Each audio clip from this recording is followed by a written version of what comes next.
Hello guys, class 12th electrochemistry का second video है और आज के वीडियो में गैल्वेनिक सेल्स के बारे में डिटेल में डिस्कस करेंगे।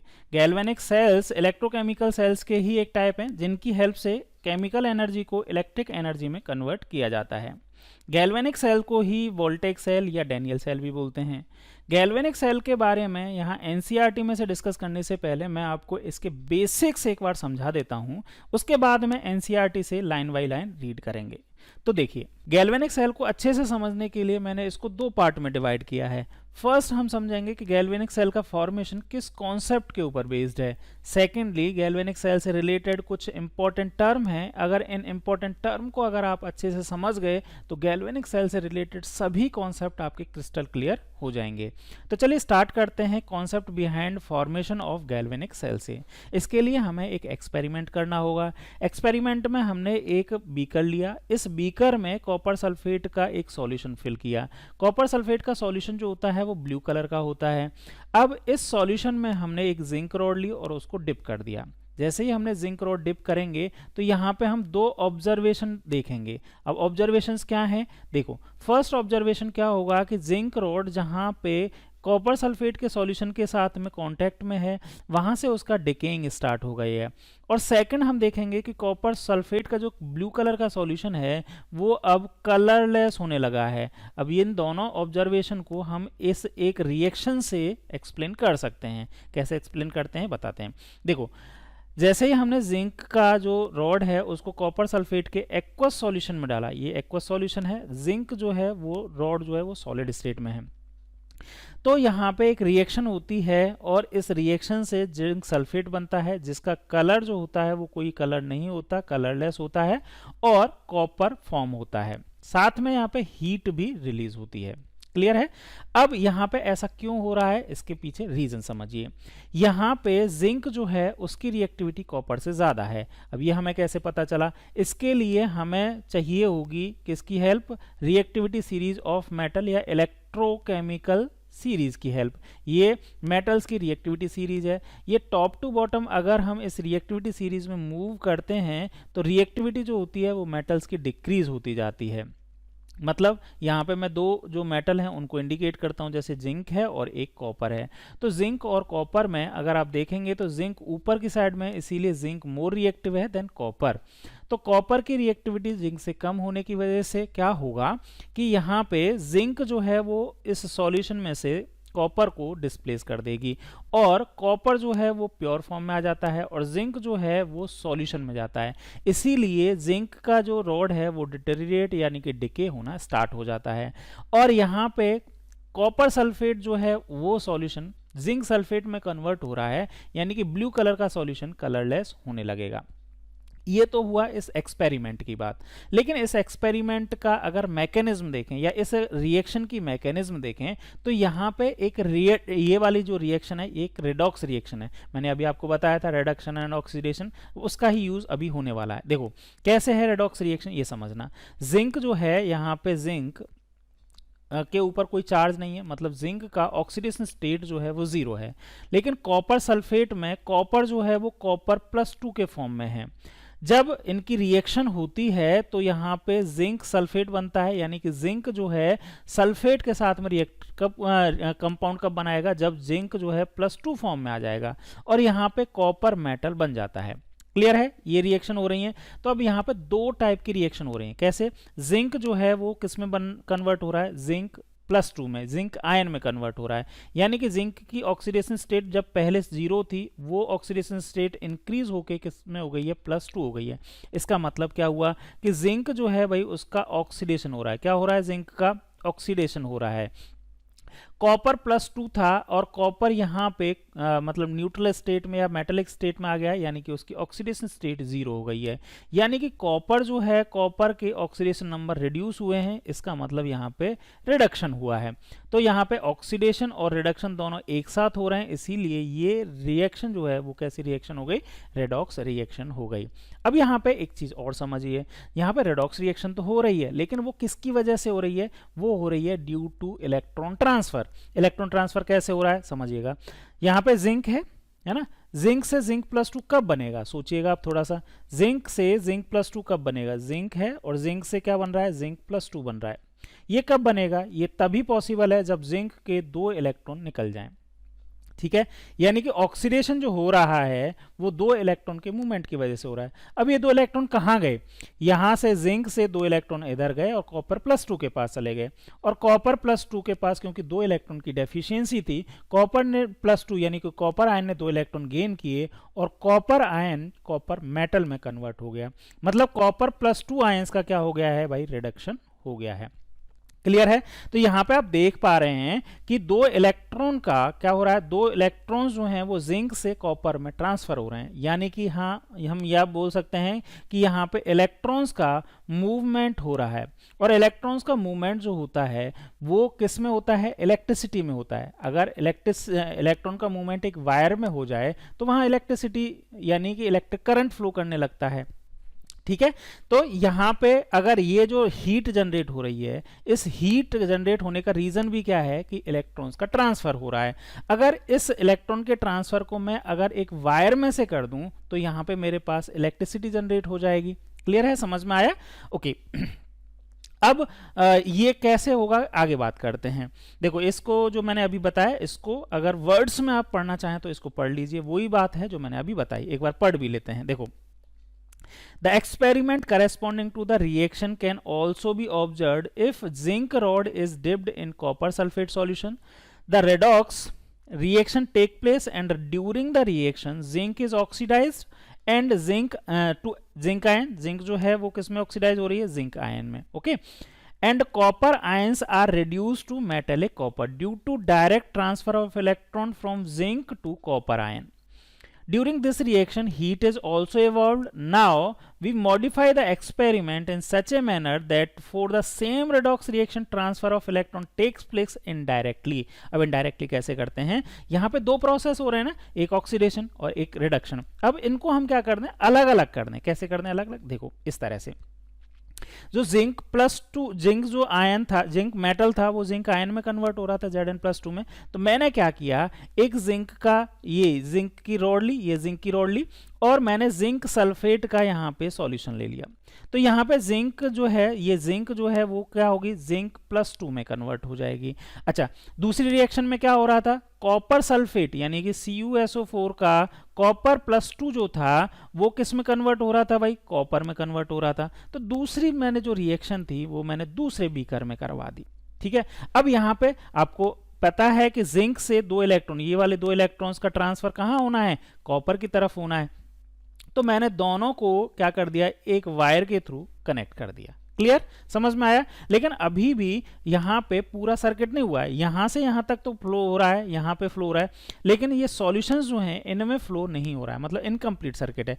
सर्किट को कंप्लीट करने के लिए मैंने क्या किया कि यहाँ पे एक ब्रिज बना दिया, ये जिसको हम सॉल्ट ब्रिज कहते हैं। इसके बारे में अभी आगे बात करेंगे।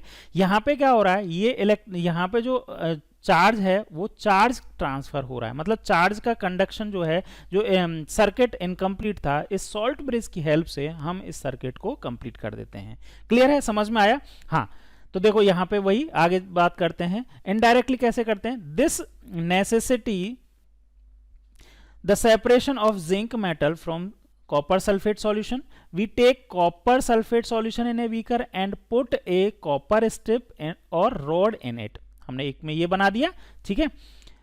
We also take zinc sulfate solution in another beaker and put a zinc rod or strip in it. Now reaction take place in either of beaker and at the interface of the metal and its salt solution in each beaker, both the reduced and oxidized form of the same species are present. These represent the species in the reduction and oxidation half cells. तो ये वाला जो होगा इसको हम reduction half cell बोलेंगे, और ये जो है इसको हम क्या बोलेंगे? oxidation half cell बोलेंगे। और ओवरऑल पूरे को हम क्या बोलेंगे? एक सेल या डेनियल सेल या गैल्वेनिक सेल या वोल्टाज सेल बोलेंगे, ठीक है। वोल्टेक सेल। ओके, अब यहाँ पे एक वर्ड और आ रहा है, रेडॉक्स कपल। रेडॉक्स कपल का मतलब क्या है? A redox couple is defined as having together the oxidized and reduced form of a substance taking part in oxidation or reduction half cell। मतलब क्या होगा? देखो समझना भाई, कि एक हाफ सेल में जिंक है ना, और जिंक के साथ में हमने क्या लिया? जिंक सल्फेट लिया, यानी जिंक सल्फेट का अब अगर मैं बात करूं कि जिंक का जो आयन है जो जिंक सल्फेट के फॉर्मेट में है, तो इसको Zn+2 है ना, मतलब मेटल और मेटल जो मेटल का सॉल्ट सॉल्यूशन है उसको हम क्या बोलते हैं, एक रेडॉक्स कपल बोलते हैं। क्लियर है, समझ में आया? चलिए आगे बात करते हैं सेकंड पार्ट की। सेकंड पार्ट क्या है, ये some term related to galvanic cell. ये टर्म बहुत इंपॉर्टेंट है, अगर आपको ये टर्म समझ में आ गई गैल्वेनिक सेल आपको अच्छे से समझ में आ जाएगा। सबसे पहले जो मैंने अभी आपको बात किया, यहाँ पे बात करते हैं सबसे फर्स्ट सॉल्ट ब्रिज की। देखो सॉल्ट ब्रिज कौन सा है, ये वाला जो है, इस पार्ट को सॉल्ट ब्रिज कहते हैं। ये होता क्या है, कैसे बनते हैं, इसके बारे में बात करते हैं। देखो सॉल्ट ब्रिज जो दो कनेक्ट कर रहा था, ये वाला मैंने अभी बताया था, ये यू शेप्ड एक ट्यूब होती है। U shaped tube containing a chemical inert salt like KNO3, KCl, NaCl, है ना। मतलब यहाँ पे क्या क्या बोल सकते हैं, आयोनिक कंपाउंड्स होते हैं। यहाँ पे हम क्या फिल करते हैं, इसमें सॉल्ट सॉल्यूशन में या सॉल्ट ब्रिज में क्या फिल करते हैं, आयनिक कंपाउंड फिल करते हैं। अब आयनिक कंपाउंड कैसे फिल करते हैं ये समझना, और क्यों फिल करते हैं। इसमें हमें ध्यान रखना होता है कि mobility of cation and mobility of anion जो है दोनों की इक्वल होनी चाहिए। अब देखो समझना है यहाँ पे कि जो इलेक्ट्रॉन का फ्लो हो रहा है वो तो कैसे हो रहा है, जिंक से। जैसे पहले अभी वाला एग्जांपल ले लें, जिंक से कहाँ हो रहा है, कॉपर की तरफ हो रहा है ना। जिंक से कॉपर +2 की तरफ हो रहा है ना, ऐसे हो रहा है। अब यहाँ पे ये तो सर्किट पूरा हो रहा है, इलेक्ट्रॉन का फ्लो यहाँ से हो रहा है इधर। लेकिन अगर हम बात करें कि भाई यहाँ पे जैसे जैसे इनका इलेक्ट्रॉन का फ्लो होगा तो इलेक्ट्रॉन की डेंसिटी इंक्रीज होने लगेगी, और एक पर्टिकुलर सेल जो है यानी हाफ सेल जो है वहाँ पे या तो इलेक्ट्रॉन एक साइड में एक्यूमुलेट हो जाएंगे और एक साइड में इलेक्ट्रॉन की डेफिशिएंसी हो जाएगी। तो ये सॉल्यूशन या फिर यूँ कहें ये जो हाफ सेल है वो न्यूट्रल बना रहे, इसके लिए क्या करना होगा, हमें इनके इक्वल अमाउंट में, जैसा है जैसे अगर यहाँ पे इधर की साइड में इलेक्ट्रॉन को, इधर कॉपर वाली साइड में इलेक्ट्रॉन्स की डेफिशिएंसी, इलेक्ट्रॉन का जो कॉन्सेंट्रेशन है वो इंक्रीज हो रहा है क्योंकि इलेक्ट्रॉन का फ्लो इधर हो रहा है, तो यहाँ पे नेगेटिव चार्ज भी इंक्रीज होगा। अब नेगेटिव चार्ज को न्यूट्रल करने के लिए क्या चाहिए, हमें पॉजिटिव आयन चाहिए। तो यहाँ पे हमने ले लिया NaCl, ले लिया NaCl का Na वाला पार्ट जो है वो इधर की साइड में आके जो नेगेटिव चार्ज है उसको क्या कर देगा, न्यूट्रलाइज कर देगा। अच्छा, दूसरी साइड में इलेक्ट्रॉन की डेफिशिएंसी भी हो रही है, दूसरी साइड में सेम टाइप में क्योंकि इलेक्ट्रॉन फ्लो कर रहे हैं तो डेफिशिएंसी हो रही है इलेक्ट्रॉन की, यानी कि यहाँ पे पॉजिटिव चार्ज डेवलप हो रहा है, और क्लोरीन आयन जो हैं वो इधर की साइड में सॉल्यूशन में आएंगे और इस पॉजिटिव चार्ज को न्यूट्रलाइज कर देंगे। तो ये सॉल्ट ब्रिज जो है ये क्या कर रहा है भाई, आयंस, अपोजिट आयंस को क्या कर रहा है, अपोजिट साइड में भेज के इन सॉल्यूशन या हाफ सेल्स की न्यूट्रलिटी को मेंटेन कर रहा है। ठीक है, इसीलिए यहाँ पे कैटायन और एनायन की मोबिलिटी जो है, मतलब मूव करने की कैपेबिलिटी जो है वो इक्वल होनी चाहिए। अगर अनइक्वल होगी तो ये दोनों को इक्वल न्यूट्रल नहीं कर पाएंगे। ठीक है, okay. Complete the electric circuit, दूसरा इसका मैंने फंक्शन बता ही दिया कि अगर यहां से इलेक्ट्रॉन फ्लो कर रहे हैं तो सर्किट इनकम्प्लीट रहेगा। यहाँ पे अगर ये दोनों फ्लो करने लगेंगे तो सर्किट भी कंप्लीट हो जाएगा। जैसे यहाँ पे इधर की साइड में इलेक्ट्रॉन फ्लो कर रहे हैं और इधर की साइड में आयंस की वजह से ओवरऑल जो सर्किट है वो कंप्लीट हो जाएगा और यहाँ से इलेक्ट्रिसिटी हम गेन कर सकते हैं। ठीक है, maintain the electrical neutrality of both electrodes. Yes, वही मैंने वही बता दिया, maintain the spontaneity of reaction. ठीक है, अब ये बनता कैसे इसकी भी बात कर लेते हैं। देखो यहाँ पे आयनिक कंपाउंड लेंगे, है ना। अब आयनिक कंपाउंड जो होते हैं वो ऐसे सेलेक्ट किए जाते हैं जिनमें कैटायन और एनायन की मोबिलिटी सेम हो, प्लस यहाँ पे क्या लिया जाता है, अगर अगर लिया जाता है ना, अगर अगर, और जब इसको क्या किया जाता है, मिक्स किया जाता है, और मिक्स करने के बाद में हीट किया जाता है, फिर कूल किया जाता है, तो ये जो है वो कैसा आ जाता है, सेमी सॉलिड फॉर्मेट में आ जाता है। तो यहाँ से और यहाँ पे इसके इधर क्या लगा दिया जाता है भाई, कॉटन के प्लग्स लगा दिया जाता है, मतलब कॉटन लगा दिया जाता है जिससे ये नीचे बह के इस सॉल्यूशन में मिक्स ना हो पाए। क्लियर है, समझ में आया किस तरह से बनता है, क्या फंक्शंस हैं। ये हमने सॉल्ट ब्रिज के बारे में बात की। अब नेक्स्ट जो टर्म है दैट इज इलेक्ट्रोड एंड ये इलेक्ट्रोलाइट्स, है ना। इलेक्ट्रोड का मतलब क्या है, place at which redox reactions occurs, जहां पे रेडॉक्स रिएक्शन होती है उस प्लेस को हम क्या बोलते हैं, इलेक्ट्रोड्स बोलते हैं। जैसे फॉर एग्जांपल यहाँ पे अगर मैं बात करूं, ये वाला ये इलेक्ट्रोड है, एक इलेक्ट्रोड है ना। यहाँ ये जिंक जो है वो एक इलेक्ट्रोड है। तो जिंक का काम क्या है कि यहाँ पे रेडॉक्स रिएक्शन हो, ठीक है। रेडॉक्स रिएक्शन कैसे हो रही है, रेडॉक्स रिएक्शन कैसे, रेडॉक्स का मतलब मैं बोल रहा हूँ एक जगह ऑक्सीडेशन होगा, एक जगह रिडक्शन होगा। जैसे इधर की साइड में ऑक्सीडेशन हो रहा है ना। अब ऑक्सीडेशन कहाँ होगा, इसकी इंटरफेस पे होगा। तो जिस जगह पे या जिस सब्सटेंस या जिस मेटल के इंटरफेस पे रेडॉक्स या ऑक्सीडेशन और रिडक्शन रिएक्शंस होती हैं, उस प्लेस को हम क्या बोलते हैं, इलेक्ट्रोड्स बोलते हैं। इलेक्ट्रोड्स दो तरह से हम क्लासिफाई कर सकते हैं, एक तो होता है एनोड और एक होता है कैथोड। एक तरह से तो इस तरह से कर सकते हैं, और दूसरा इलेक्ट्रोड का क्लासिफिकेशन और है, active electrode, inert electrode. Active electrode का मतलब है कि ऐसे इलेक्ट्रोड जो जहाँ पे ये अपना प्लेस तो प्रोवाइड करते ही हैं, साथ में खुद इन्वॉल्व भी होते हैं ऑक्सीडेशन में या फिर रिडक्शन में। जैसे यहाँ पे इस केस में अगर मैं बात करूँ तो यहाँ पे जिंक जो है, जिंक ये है और जिंक प्लस 2 है ना।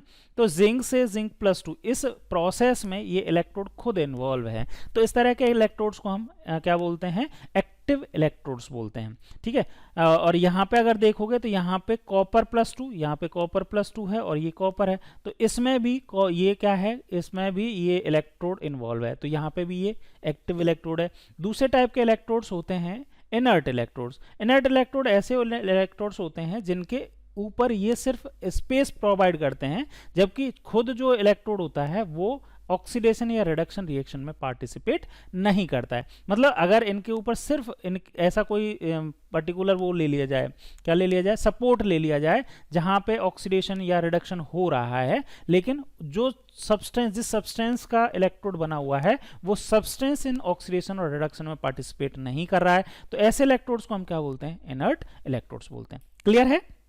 ओके। नेक्स्ट हम बात कर रहे थे इलेक्ट्रोलाइट्स। इलेक्ट्रोलाइट्स क्या होते हैं, substance which help in redox reaction. देखो यहाँ पे अगर हम बात करें तो इलेक्ट्रोड्स जो हैं, जैसे कॉपर का इलेक्ट्रोड हो गया, तो कॉपर के साथ में हमने कॉपर सल्फेट लिया। कॉपर सल्फेट जो है वो कॉपर प्लस 2 आयंस प्रोवाइड करने का काम कर रहा है, और इसी की वजह से कॉपर प्लस 2 से कॉपर में रिडक्शन हो रहा है। सिमिलरली यहाँ पे हमने जिंक प्लस 2 आयन प्रोवाइड करने के लिए जिंक सल्फेट का सॉल्यूशन लिया, तो जिंक सल्फेट जो है वो इलेक्ट्रोलाइट हुआ। मतलब ये जिंक से जिंक प्लस 2 में तभी जा पाएगा ना जब जिंक सल्फेट होगा। तो इलेक्ट्रोलाइट्स क्या होते हैं कि ऑक्सीडेशन और रिडक्शन में हेल्प करते हैं, है ना। ऐसे सब्सटेंस जिनका सॉल्यूशन जो होता है वो ऑक्सीडेशन और रिडक्शन प्रोसेस में सेल में हेल्प करते हैं, उनको हम बोलते हैं इलेक्ट्रोलाइट्स। ठीक। नेक्स्ट टर्म आती है इलेक्ट्रोड पोटेंशियल। बहुत इंपॉर्टेंट टर्म है, इसको समझिएगा। इलेक्ट्रोड पोटेंशियल को अगर सिंपली हम बोलें तो potential difference developed between electrode and electrolyte. Electrode हमें समझ में आ गया, इलेक्ट्रोलाइट हमें समझ में आ गया। अब यहाँ पे समझना मैकेनिज्म होती कैसे है।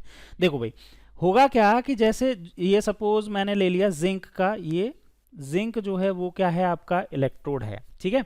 अब जैसे ही आपने इसको जिंक सॉल्यूशन में डाला, जिंक सल्फेट के सॉल्यूशन में डाला, तो यहाँ पे दो तरह की प्रोसेस होंगी। क्या क्या प्रोसेस होगा, यहाँ पे जिंक जो है ना, जिंक से जिंक प्लस 2 बनने का प्रोसेस होगा, जिंक से जिंक प्लस 2 बनेगा। ठीक है। मतलब जो मेटल है, ये वाला इलेक्ट्रोड जो लिया है वो किस में कन्वर्ट होगा, जिंक प्लस 2 आयंस में। सेम टाइम पे जिंक प्लस 2 जो है वो किस में कन्वर्ट होगा, जिंक आयन में। मतलब यहाँ पे जो सॉल्यूशन में जिंक प्लस 2 आयन प्रेजेंट है, ZnSO4 के जितने भी Zn+2 प्रेजेंट हैं वो सभी के सभी किस में कन्वर्ट होना चाह रहे होंगे, जिंक इसमें मेटल में। ठीक है। तो ये दोनों प्रोसेस स्टार्ट होते हैं जैसे ही हम उनको डिप करते हैं, लेकिन कुछ टाइम के बाद में एक पर्टिकुलर टाइम पे इक्विलिब्रियम पे क्या होता है कि जिसकी जैसी टेंडेंसी होती है, जैसे जिंक से जिंक प्लस 2 या फिर जिंक प्लस 2 से जिंक, है ना, इस तरह की जो भी टेंडेंसी होती है वो उस टेंडेंसी के अकॉर्डिंग यहाँ पे क्या होता है, कन्वर्जन स्टार्ट होते हैं, है ना, कन्वर्जन स्टार्ट होते हैं। क्लियर है? तो यहाँ पे जैसे जिंक से जिंक प्लस 2 बन रहा है, जिंक से क्या बन रहा है, जो इक्विलिब्रियम पे क्या आएगा, जिंक से जिंक प्लस 2 ज्यादा बनेगा, जिंक से जिंक प्लस 2 ज्यादा बनेगा, तो ये प्रोसेस कंटिन्यू होगी।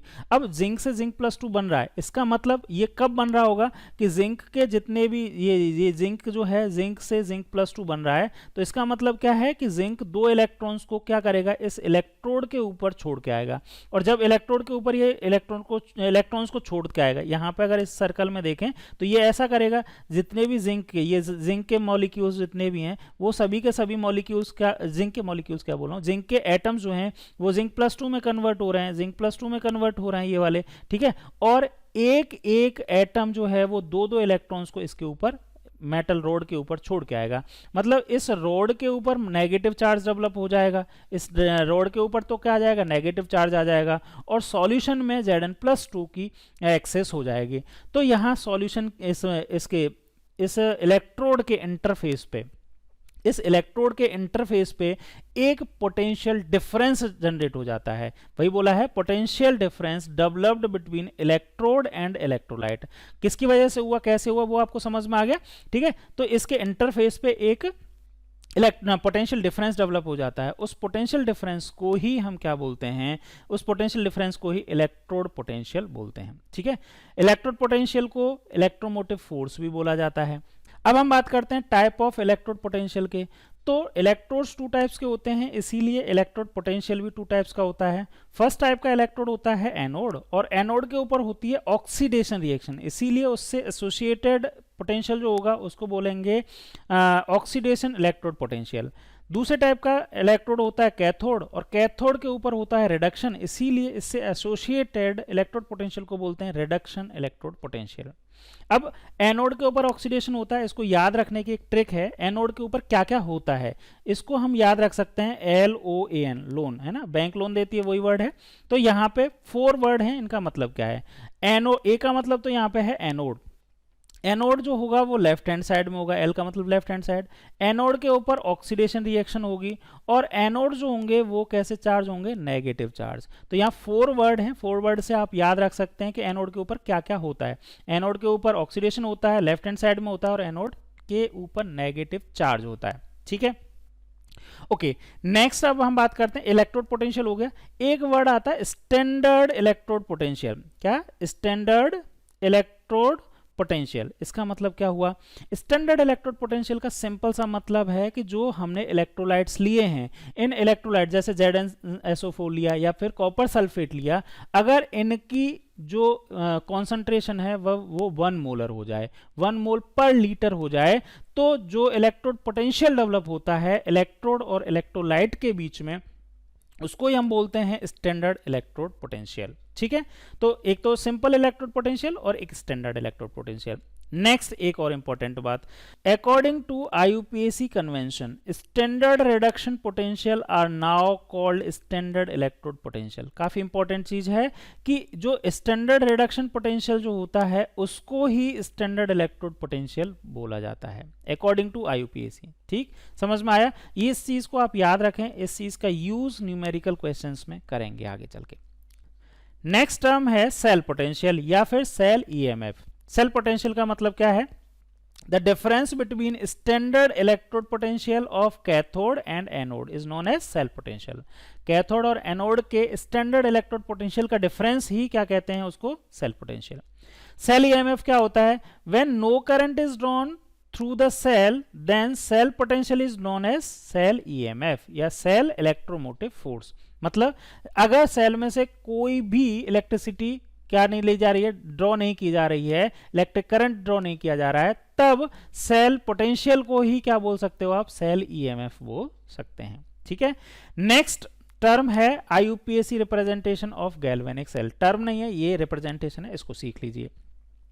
कोई भी गैल्वेनिक सेल है, इसमें 3 पार्ट हैं। देखो, एक तो है एनोड जो लेफ्ट हैंड साइड में है, कैथोड जो राइट हैंड साइड में, और एक बीच में है सॉल्ट ब्रिज। तो तीनों को हम ऐसे लिख सकते हैं, एनोड का A लिखा मैंने, कैथोड का C लिखा, और सॉल्ट ब्रिज का B लिख दिया। तो ABC करके हम किसी भी गैल्वेनिक सेल को रिप्रेजेंट कर सकते हैं। ये तो सिंपल रिप्रेजेंटेशन हुआ, है ना। अब आता है IUPAC रिप्रेजेंटेशन, किस तरह से करेंगे।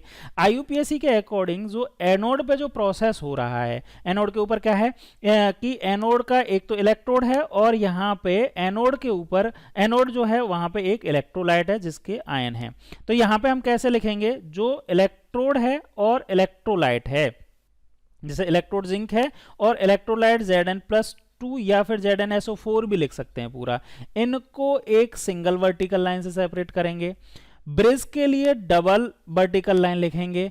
कैथोड पे क्या क्या है, कैथोड पे क्या हो रहा है, कॉपर प्लस 2 लिखें, या फिर CuSO4 पूरा भी लिख सकते हैं, और यहाँ पे इलेक्ट्रोड जो है वो है कॉपर, ये इस तरह से लिख सकते हैं। इसके अलावा इसकी फिजिकल स्टेट भी मेंशन कर सकते हैं, जैसे जिंक है, जिंक इलेक्ट्रोड है जो सॉलिड स्टेट में है, जिंक +2 आयन जो है वो एक्वस स्टेट में, तो इसकी एक्वस स्टेट लिखी, और कॉपर +2 अगेन एक्वस स्टेट में है इलेक्ट्रोलाइट, उसकी स्टेट फिजिकल स्टेट लिखी, और कॉपर जो है वो सॉलिड स्टेट में, तो उसकी भी फिजिकल स्टेट मेंशन की। तो इस तरह से हम एक गैल्वेनिक सेल को रिप्रेजेंट कर सकते हैं। सिंपल रिप्रेजेंटेशन याद रखने के लिए आप इस तरह से याद रख सकते हो ABC। लेकिन एनोड के ऊपर क्या प्रोसेस हो रहा है, एनोड के ऊपर आप जानते हैं, मैंने लोन वाला वर्ड आपको बताया ही है ना। एनोड के ऊपर क्या प्रोसेस होती है, ऑक्सीडेशन होता है। तो ऑक्सीडेशन किस किस का होता है, ऑक्सीडेशन में क्या होगा, जिंक से जिंक +2 जाएगा, और कैथोड के ऊपर जस्ट इसका अपोजिट हो जाएगा, क्या हो जाएगा, कैथोड के ऊपर हो जाता है रिडक्शन, है ना। अच्छा, इस ऑक्सीडेशन और रिडक्शन के लिए एक ट्रिक और है, इसके लिए ऐसे बोलते हैं क्या, रेड कैट, मतलब रेड कैट का मतलब रिडक्शन होता है कैथोड के ऊपर, और एन ऑक्स मतलब एनोड के ऊपर होता है ऑक्सीडेशन। इस तरह से भी ट्रिक है ना, काफी पॉपुलर ट्रिक है, इससे भी याद रख सकते हो आप, ठीक। अच्छा, तो यहाँ पे क्या हो रहा है, इसके ऊपर कैथोड के ऊपर क्या होगा, रिडक्शन, रेड कैट, है ना। तो इसके ऊपर क्या हो रहा है, रिडक्शन हो रहा है, रिडक्शन में कॉपर +2 कॉपर में कन्वर्ट होगा, तो यहाँ पे इस तरह से ये रिप्रेजेंट किया जा सकता है। तो ये सारी टर्म आपको समझ में आ गई। अब मैं आपको एनसीईआरटी की तरफ लेके चलते हैं, लाइन बाय लाइन रीड कर लेते हैं, वहां पे इन सभी टर्म्स को क्या कर लेंगे, कनेक्ट कर लेंगे। चलिए देखो भाई, as mentioned earlier, class 11th unit 8, a galvanic cell is electrochemical cell that convert the chemical energy of a spontaneous redox reaction into electrical energy। अब देखो यहाँ पे स्पॉन्टेनियस रेडॉक्स रिएक्शन जो वर्ड आया है, स्पॉन्टेनियस कौन सी रिएक्शंस होंगी, जिनमें जो मोर रिएक्टिव एलिमेंट है लेस रिएक्टिव एलिमेंट को डिस्प्लेस कर सकता है। मतलब यहाँ पे हम क्या करें कि एनोड जो लेंगे वो मोर रिएक्टिव एलिमेंट का बनाएं, और कैथोड जो है वो हम किसका बनाएं, लेस रिएक्टिव एलिमेंट का बनाएं। तो यहाँ पे ये जो रिएक्शन है वो स्पॉन्टेनियस होगी। अगर अपोजिट कर दिया तो वो रिएक्शन या वो रेडॉक्स रिएक्शन स्पॉन्टेनियस नहीं होगी, और वहां से इलेक्ट्रिसिटी नहीं बन सकती। आगे बात करें, in this device the Gibbs free energy of the spontaneous redox reaction is converted into free electrical work which may be used for running motors, other electrical gadget and like heater, fan, geyser, etc. Okay, Daniell cell discussed earlier is one such cell in which the following redox reactions occur। अभी हमने बात कर ली है, Daniel cell में जो होता है वो जिंक से जिंक +2 बनता है, और कॉपर सल्फेट जो होता है उससे कॉपर मेटल बनता है। This reaction is a combination of two half reactions whose addition gives the overall cell reaction। तो यहाँ पे दो reactions हो रही हैं, जिंक से जिंक +2 बन रहा है, मतलब ये ऑक्सीडेशन हो रही है, जिंक से जिंक +2 बनना ये ऑक्सीडेशन हाफ रिएक्शन है, और कॉपर +2 से कॉपर का बनना ये रिडक्शन हाफ रिएक्शन होती है। These reactions occur in two different portions of the Daniell cells. The reduction half cell occur on the copper electrode, while the oxidation half reaction occur on the zinc electrode. These two portions of cell are also called half cells or redox couples. The copper electrode may be called the reduction half cell and the zinc electrode the oxidation half cell। इसके बारे में हम already discuss कर चुके हैं। We can construct innumerable number of galvanic cell on the pattern of Daniell cells। तो बहुत सारे हम इस तरह के galvanic cell बना सकते हैं, बस हमें याद यही रखना है, एनोड जो होगा वो हमारा मोर रिएक्टिव मेटल का होगा, कैथोड जो होगा वो हमारा लेस रिएक्टिव मेटल का होगा। अच्छा, जिस मेटल का हमने कैथोड बनाना है, इलेक्ट्रोलाइट जो होगा वो उसी मेटल का कोई सॉल्ट होगा, जिस मेटल का हमने एनोड बनाना है उसी मेटल का कोई सॉल्ट जो होगा वो यहाँ पे एनोड की साइड में इलेक्ट्रोलाइट होगा। तो बहुत सारे बना सकते हैं इस पैटर्न को ध्यान में रखते हुए। Each half cell consists of a metallic electrode dipped into an electrolyte. The two half cells are connected by metallic wire through a voltmeter and a switch externally. The electrolyte of the two half cell are connected internally through a salt bridge shown in figure 3.1। मैंने बता दिया, ये वाला जो figure, ये salt bridge जो है इससे कनेक्ट कर देंगे दोनों सॉल्यूशंस को। ओके, सॉल्ट ब्रिज कैसे बनता है, क्या फंक्शन है, ये हम बात कर चुके हैं। Okay, sometimes both the electrodes dips in the same electrolyte solution and in such case we do not required salt bridge. हाँ, अगर दोनों ही इलेक्ट्रोड को एक ही सॉल्यूशन में रख दिया जाए तो हम इस सॉल्ट ब्रिज को रिमूव भी कर सकते हैं। ठीक है, उसके बारे में आगे फर्दर क्लासेस में बात करेंगे कि किस तरह से इस तरह का सेल बनता है। At each electrode electrolyte interface there is a tendency of metal ion from the solution to deposit on the metal electrode trying to make it positively charged। अब यहाँ पे इलेक्ट्रोड पोटेंशियल के बारे में जो मैकेनिज्म मैंने आपको बताई थी वही बता रहा है। ठीक है, कि जब इलेक्ट्रोड इलेक्ट्रोलाइट के जो इंटरफेस होता है, जैसे आपने एक इलेक्ट्रोलाइट में एक इलेक्ट्रोड डाला तो इसके बीच में क्या प्रोसेस होता है, दो टेंडेंसीज होती हैं कि a tendency of metal ions to form solution to deposit on the metal electrode trying to make it positively charge. At the same time metal atom of the electrode, जो metal का ये atom है वो क्या करेगा, solution में जाके ion में कन्वर्ट होने की कोशिश करेगा। Electrode have a tendency to go into the solution as ions and leave behind the electrons at the electrode trying to make it negatively charged. Okay, at equilibrium there is a separation of charges and depending on the tendencies of two opposing reactions, जो दो reactions हो रही हैं, कौन कौन सी reactions, कि जो metal है वो किस में जाना की कोशिश कर रहा है, मेटल आयन में, और मेटल आयन जो है वो किस में जाने की कोशिश कर रहा है, मेटल में। तो इन दोनों अपोजिट जो रिएक्शंस में से जो भी फेवरेबल होगी, आगे इसमें बोला है separation of charge depending on the tendencies of to opposing reactions the electrode में बी पॉजिटिवली और नेगेटिवली चार्ज। अब किसके ऊपर चार्ज कैसा होगा ये डिपेंड करेगा कि कौन सी इनमें से रिएक्शन डोमिनेट कर रही है। कैथोड के ऊपर मेटल आयन जो है वो मेटल इलेक्ट्रोड के ऊपर जाने लगता है, जबकि एनोड के ऊपर इसका जस्ट अपोजिट जो होता है वो डोमिनेट करता है। ठीक है, ओके, आगे हम बात करें तो a potential difference develops between the electrode and the electrolyte which is called electrode potential। तो इस प्रोसेस की वजह से इस इलेक्ट्रोड और इलेक्ट्रोलाइट के बीच में एक पोटेंशियल डिफरेंस डेवलप होता है, इसी को हम क्या बोलते हैं, इलेक्ट्रोड पोटेंशियल बोलते हैं। When the concentration of all species involved in half cell is unity, then the electrode potential is known as standard electrode potential। मतलब क्या हुआ, यहाँ पे जैसे कॉपर +2 आयन है या फिर यहाँ पे जिंक +2 आयन है, इन सभी की कॉन्सेंट्रेशन 1 मोलर कर दी जाए, 1 मोलर मतलब 1 मोल पर लीटर कर दी जाए, तो जो इलेक्ट्रोड पोटेंशियल डेवलप हो रहा है इनकी इंटरफेस के ऊपर, उसी को हम क्या बोलते हैं, standard electrode potential. According to IUPAC convention, standard reduction potential are now called standard electrode potential। ये पहले भी मैंने बताया था कि जो स्टैंडर्ड रिडक्शन पोटेंशियल है उसी को IUPAC में क्या बोला जा रहा है, IUPAC के अकॉर्डिंग स्टैंडर्ड इलेक्ट्रोड पोटेंशियल बोला जा रहा है। ठीक, इन ए galvanic cell the half cell in which oxidation take place is called anode and it is negative potential with respect to solution। इसके लिए मैंने आपको जो ट्रिक बताई थी LOAN वो याद रखना कि एनोड के ऊपर जो रिएक्शन हो रही है वो कौन सी रिएक्शन हो रही है, ऑक्सीडेशन रिएक्शन हो रही है। एनोड लेफ्ट हैंड साइड में होता है और एनोड के ऊपर, एनोड जो इलेक्ट्रोड है उसके ऊपर सॉल्यूशन के कंपैरेटिवली कैसा चार्ज डेवलप हो रहा है, नेगेटिव चार्ज डेवलप हो रहा है।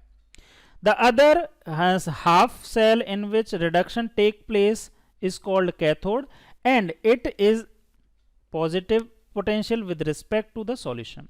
Thus there exists a potential difference between two electrodes and as soon as switch is on position the electrons flow from negative electrode to positive electrode। The direction of current flows opposite to the flow of electrons। Okay, the potential difference between two electrode of galvanic cell is called cell potential।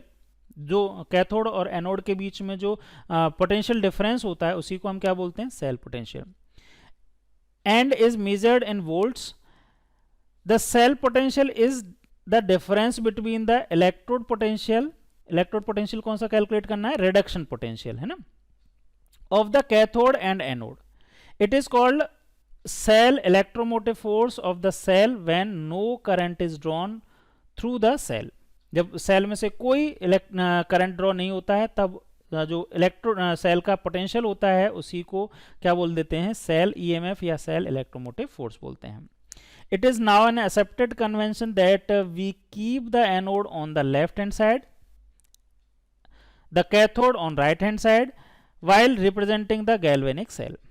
A galvanic cell is generally represented by putting a vertical line between the metal and electrode. मैंने अभी जैसा आपको पहले भी बताया था कि metal और इलेक्ट्रोड के बीच में किसका रखेंगे हम, मेटल और इलेक्ट्रोड के बीच में सिंगल लाइन रखेंगे. जैसे जिंक से जिंक +2 है ना, ये एक क्या है, जिंक से जिंक +2, यहाँ पे इलेक्ट्रोड ये जिंक है और जिंक +2 जो है वो इलेक्ट्रोलाइट है.